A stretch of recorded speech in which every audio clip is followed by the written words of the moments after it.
बिस्मिल्लाहिर्रहमानिर्रहीम। अस्सलामु अलैकुम वरहमतुल्लाहि वबरकातुहू। दोस्तों, आज मैं आपके सामने फिर एक नई वीडियो लेकर हाजिर हुआ हूँ। इससे पहले जो वीडियो बनाई थी मैंने, उसमें बताया था कि खुशगवार शादीशुदा ज़िंदगी गुजारने के लिए हमको कौन से काम करना चाहिए। तो पिछले जो वीडियो बनाया गया था वो सिर्फ मर्दों और शौहरों के लिए था कि उनको बीवी के साथ कौन से अच्छे काम करना चाहिए जिससे उनकी ज़िंदगी खुशगवार गुजर सके। आज का वीडियो जो है ये मेरा ख़ास तौर से ख़वातीन और बीवियों के लिए है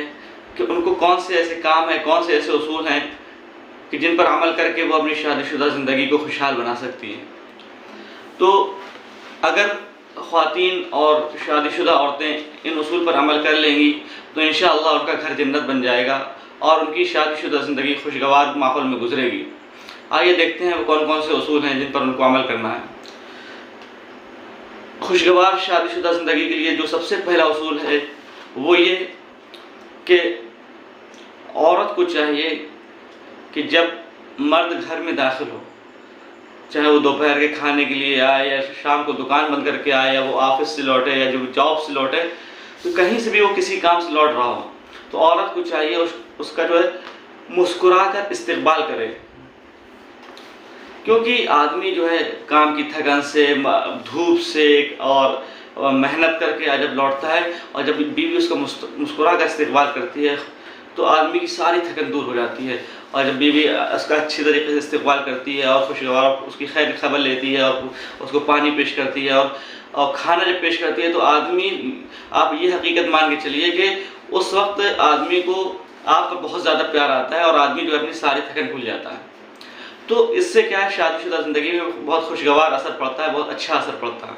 तो सबसे पहला आपको काम ये करना है कि जब भी मर्द घर में दाखिल हो, शौहर घर में दाखिल हो, तो आपको मुस्कुराकर उसका इस्तकबाल करना है और उसको पानी के लिए पूछना है और खाने के, और ख़ास तौर से जो चीज़ आदमी को पसंद हो, ये आदमी उस वक्त घर में दाखिल होने के बाद जो चीज़ उसकी जो हाजत हो उसको आपको ख़ास तौर से ख्याल रखना है कि आदमी घर में दाखिल होने के बाद अगर उसको चाय की ज़रूरत हो तो चाय पेश करें, ठंडे पानी की ज़रूरत हो ठंडा पानी पेश करें, या खाने की ज़रूरत हो या जो आदमी को जो पसंद हो वो पेश करें। दूसरा काम आपको ये करना है कि जब भी आदमी के आने का टाइम हो, घर में शौहर के आने का टाइम हो, तो आपको पहले से तैयार रहना है, बन संवर के रहना है। होता क्या है, आदमी जब बाहर के माहौल में रहता है, जॉब करता है और या दुकान में रहता है या मार्केट में रहता है या फील्ड वर्क में रहता है, कहीं भी रहता है, तो उसका सामना बहुत सी लड़कियों से पड़ता है, बहुत सी ऐसी औरतों से पड़ता है जो उसको अट्रैक्टिव करती हैं, जो उसको पसंद आती हैं, भाती हैं। और क्योंकि बाहर की दुनिया तो एक चमन की मानद है, वहाँ पे रंग बिरंगी तितलियाँ उड़ रही हैं। जो लड़कियां जो है वो बहुत रंग बिरंगी तितलियां हैं, और तितली जो होती है, कोई भी तितली रंग बिरंगी हो, हर आदमी को अच्छी लगती है, वो उसको चाहता, पकड़ना चाहता है। तो आदमी ऐसे माहौल से जब घर में आता है तो पता चला कि जो घर में जैसे ही पहुंचा, बीवी पोछा लगा रही है गंदे और उसके पसीना बह रहा है और पुराने कपड़े पहने हुए हैं, दुपट्टा भी सही से नहीं है, कपड़े भी सही से नहीं है और थके मुँह बनाए उसको मिलती है, तो होता क्या है कि आदमी का फ्रस्ट्रेशन और दबाव और ज़्यादा बढ़ जाता है। एक तो वो घर माहौल से ऐसी चीज़ें देख के आ रहा होता है, अच्छी अच्छी रंग बिरंगी चीज़ें और वैसे चेहरे देख के आता है, और जब घर में पहुंचता है तो उसको वही पुराना चेहरा दिखता है और वो भी ऐसे थका हारा दिखता है। तो उससे जो है आदमी का फ्रस्ट्रेशन बढ़ जाता है और घर का माहौल जो है बजाय खुशगवार होने के नाखुशगवार बन जाता है। इसलिए अगरचे थोड़ी औरतों को जहमत होगी क्योंकि हर वक्त वो तैयार नहीं रह सकती, लेकिन बस वो ऐसा करें कि आदमी के आने से पहले, बस थोड़ा सा आने से पहले 5 मिनट 10 मिनट पहले अपना सारे काम से फारिग हो जाए, जो कुछ भी कर रहे हो सब कुछ छोड़ के थोड़ा लिपस्टिक क्रीम पाउडर कर लें और अपने आप को बना संवार लें, ताकि आदमी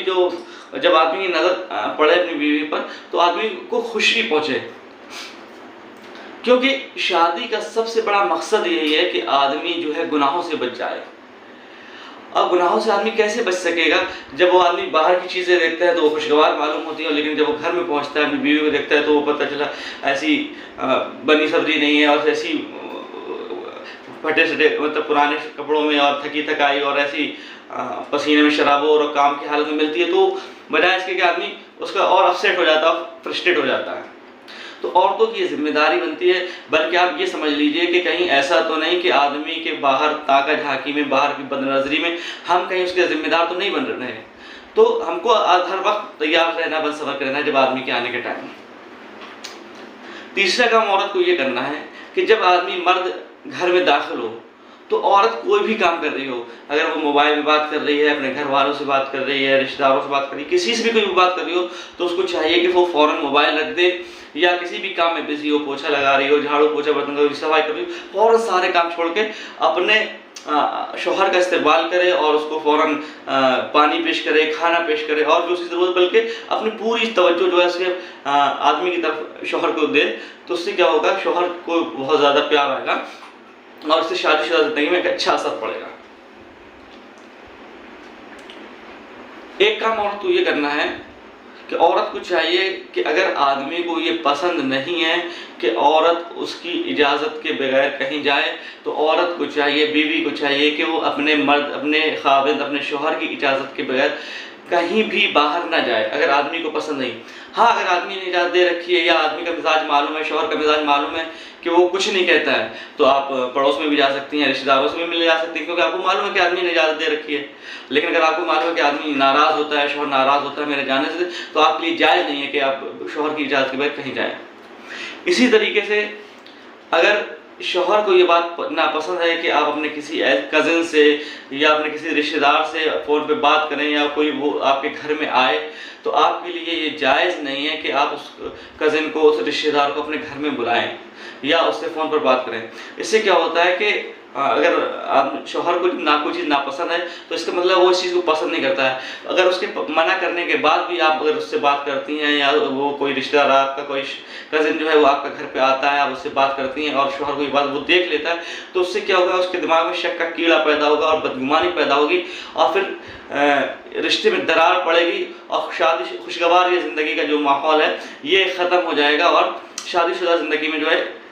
तलखी और कड़वाहट पैदा हो जाएगी सिर्फ आपके इस अमल की वजह से। तो आप कोई ऐसा काम ना करें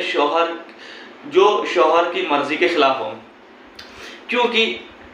अल्लाह के नबी सल्लल्लाहु अलैहि वसल्लम ने शौहर का मर्तबा इतना ज़्यादा रखा है, क्योंकि आपने फरमाया कि अगर किसी को अल्लाह ताला के बाद अगर किसी को मखलूक में से किसी को सजदा करने की इजाज़त होती, तो मैं औरत को हुक्म देता कि वो अपने शौहरों को सजदा करें। यानी इतना बड़ा शौहर का मकाम है। इसी तरीके से औरतों को चाहिए कि जब आदमी घर में दाखिल हो तो उससे अदब एहतराम से बात करें, आपसे बात करें, आप क्या लेंगे, खाने में क्या लेंगे, आप थक गए होंगे, आप आराम कर लीजिए, हम आपके लिए ये बना दें, आपके लिए हम ये कर दें। तो उससे औरत की मोहब्बत दिल में पैदा होती है, आदमी के दिल में। और एक काम आपको ये करना है कि आप ख़ास तौर से खाने का ख्याल रखें। आदमी जब भूखा होता है तो उसको कोई चीज़ समझ में नहीं आती, और फिर जब आपको आदमी को जो चीज़ पसंद हो, जब वो जैसी वो घर में दाखिल हो, आपको उसको वो चीज़ पसंद पेश कर दें जो चीज़ आदमी को सबसे ज़्यादा पसंद है, तो आप यकीन मानिए कि आप उसको दुनिया की सबसे खूबसूरत बीवी लगेंगी। क्यों? क्योंकि आपने उसकी वो ख्वाहिश पूरी कर दी जो उसकी सबसे ज़्यादा उसको अजीज़ है। एक तो आदमी भूखा होता है, एक आदमी भूखा होता है और भूखा होता है, तो आप सब समझदार हैं, तो आपको अगर जब आदमी भूखा हो खाने के, जब भूखा हो तो आप उसको खाना पेश कर दिए, और जब आदमी भूखा हो तो आप उसकी ज़रूरत पेश करें। ये ना हो कि आदमी का भूखा है और आप उसको खाना भी नहीं दे रही हैं, बाद में दे रही हैं, तो फिर उसके बाद क्या होगा, अगर आदमी की भूख नहीं मिटेगी तो वो कहीं बाहर अपनी भूख मिटाएगा, या तो वो कहीं मोबाइल में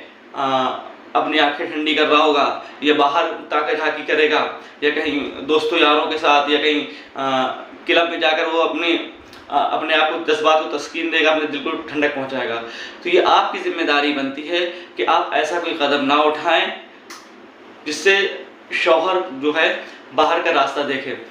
आपको खुद शौहर के मिजाज को समझना है, और आपको एक काम ही करना है कि अगर शौहर का मिजाज ये है कि वो घूमने फिरना वो चाह रहा है कि आपको ले जाए, आपका मेरा मूड नहीं है जाने का, अब शौहर चाह रहा है आपको ले जाए, घुमाए फिराए। अक्सर औरतों को,